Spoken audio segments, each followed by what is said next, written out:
మన సహాయం దేవుడికి అవసరమా? మన అమాయకత్వం అది. భగవంతుడికి మన సహాయం అవసరం లేదు. స్వామి వారికి కైంకర్యంగా ఇచ్చింది అని రాయాలి. కైంకర్యం అంటే సమర్పణ, అంటే నాది కాదు అనుకొని ఇవ్వడం. నాది కాదు, ఇది స్వామివారిది అని చెప్పి ఇవ్వడం అనమాట.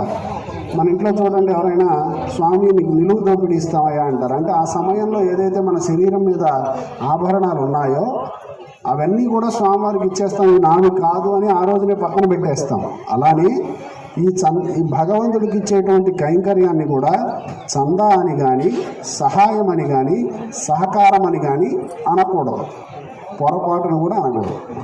అలా అంటే మనం ఈ బారికి ఇక్కడి నుంచి ఊరి చివరి దాకా 100 దేవాలయాలు కట్టినా కానీ నిష్ఫలమే.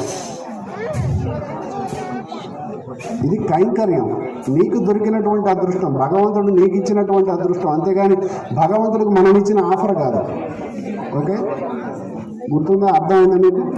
భగవంతుడికి మనం ఆఫర్ ఇవ్వలేదు, భగవంతుడే మనకు ఆఫర్ ఇచ్చాడు. ఇక్కడ స్వామివారే మనల్ని అనుగ్రహించి ఇదిగో ఇంత చక్కగా కైంకర్యం చేసుకోండి. నిన్న సత్తనపల్లికి అవతలంతా కూడా భయంకరమైన వాన, గాలి, ఇక్కడ మాత్రం ఎటువంటి ఆటంకం లేకుండా మన కైంకర్యం నడిచిపోయింది. స్వామివారి కైంకర్యం ఇదంతా మన అదృష్టం అన్నమాట, శుభ సూచన ఇదంతా.